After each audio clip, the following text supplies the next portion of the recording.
changes made to the trenches since the First World War.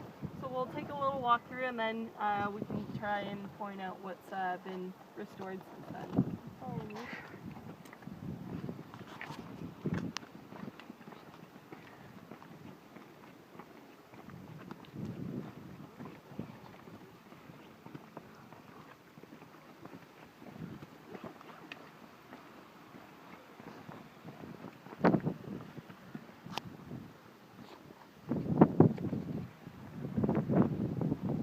What do you think? Any guesses as to what's not original?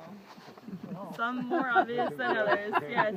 So these concrete sandbags were of course made out of sand. However, because the Canadian goal was to advance, they wouldn't have spent a lot of time fortifying these trenches because they actually planned on leaving them behind afterwards. So there would have been a lot fewer sandbags, only when it was really necessary if the wall was breaking. Because one of the disadvantages as well is that if a sandbag opens, it can get inside your eyes, and if you have sand in your eyes in the middle of a battle, you're quite useless if you can't see. Now the walls also would have been much taller, so sometimes double this, but typically at least 8 feet tall to cover everyone's heads. As you said, under your feet, so I'm sure you're aware it would have been a very muddy mess. Now these were called duck boards, and these were meant to prevent you from sinking into the mud, but these as well would sink, so sometimes they had to stack several on top of each other, but they were originally made out of wood. There also would have been some furry friends running around, rats that grew to the sizes of cats at times, and the problem with rats was mainly that they could carry diseases with them. And so sometimes it was more of a threat to your life to catch a disease than it was directly from the war. And things like pneumonia, trench foot was a serious issue, and they believe that actually the Spanish flu may have begun during World War I, so that was a challenge they had to face as well. But something that people often forget are the lice, which would have been crawling on them day in and day out, which was one of the things that drove them absolutely mad. So a small detail that we forget today, which was a nightmare for them at the time. But if you want to take a look up at, we have 2 observation posts here, so you can take a step up and look over to see if you can see into the German lines, and then we'll walk back through this way. So there's 2 different ones, you can choose one or the other.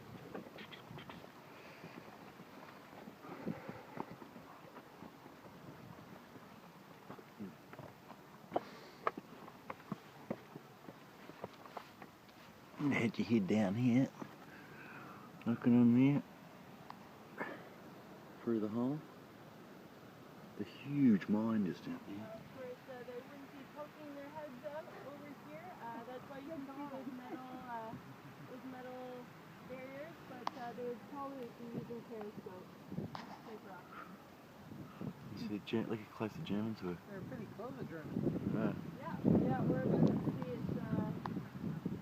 Not so far at all. They're just over there? Yeah.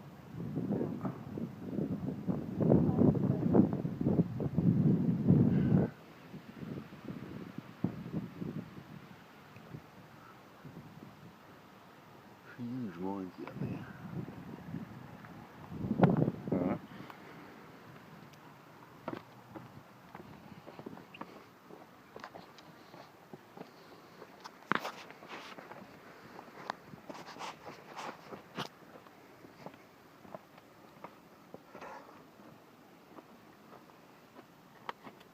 Safe a bit here.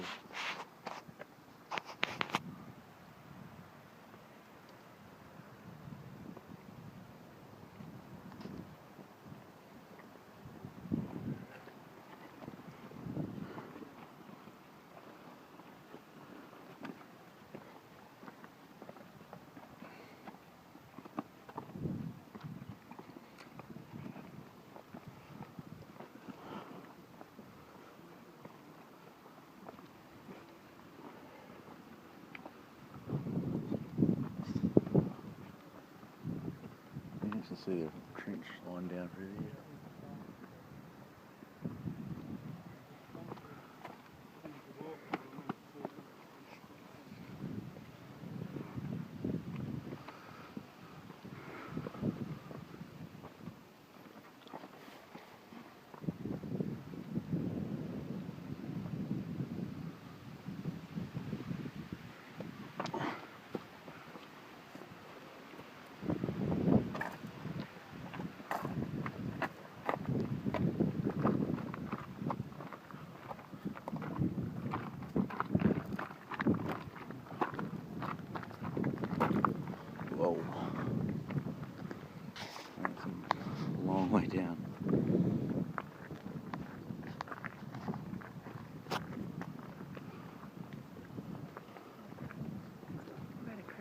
Mm. And so here we have, as you can see, a crater. Now these were due to underground fighting tunnels. So these were called deep fighting tunnels, where they would dig at least 30 meters below the surface and hopefully dig right underneath the German front line. And then they would plant mines. As you can see, this is the effect. So this could be both offensive and defensive. Offensively, of course, it creates a lot of damage to the opposing lines, but it also creates this nice slope, which they could then use to their advantage. As you see, they've built their trenches behind this crater. So when the mines went off, it was kind of like a race to see who could occupy the crater as quickly as possible after it went off. Now today, this is still considered a red zone. We still have unexploded mines unexploded shells popping out of the ground every year, certainly in farms and fields, that kind of thing. And so we have sheep who cut the grass for us today because at the time now it's not safe to do it with a lawnmower. But I'm sure what's going through your head, no sheep have ever exploded in the process, so don't worry. Otherwise I'd be cutting the fence open to let them out. But they don't weigh enough or do enough damage with their teeth to set them off.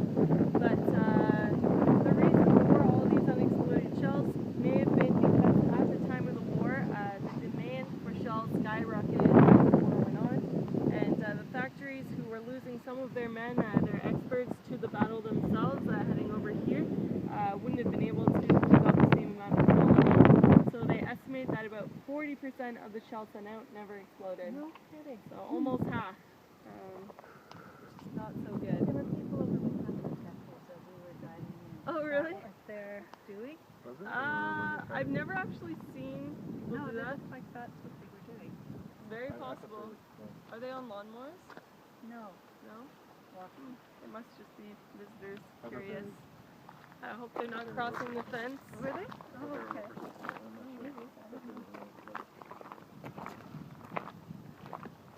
Although that would be a good reason. Yeah, so you can see an example of a shell there. So when we see the land like this, is that because of all of the shelling? Yeah, so I had the same kind of wonder because I'd never seen grounds in this kind of formation. No. So this is all, the big ones are from mines. There's also shell holes, and some of them are trenches. So if you notice that there's a zigzag kind of pattern, it's probably a trench. But if it's just holes like over here, it could be a combination of trenches or shell holes. These are obviously trenches. There's quite a few in this area. Yeah, just had the road on the way in. It was just totally. Yeah, I didn't know what it was. But now the trees are all gone, right? Well, yeah, that's the thing. Today we see it, it looks all nice with the green grass. At the time, everything, basically the only color they would ever see is mud color everywhere. And so the trees that we have today have all been planted since the war as part of a French forestation project. But at the time there would have been very few, and the few that were there probably wouldn't have lasted very long.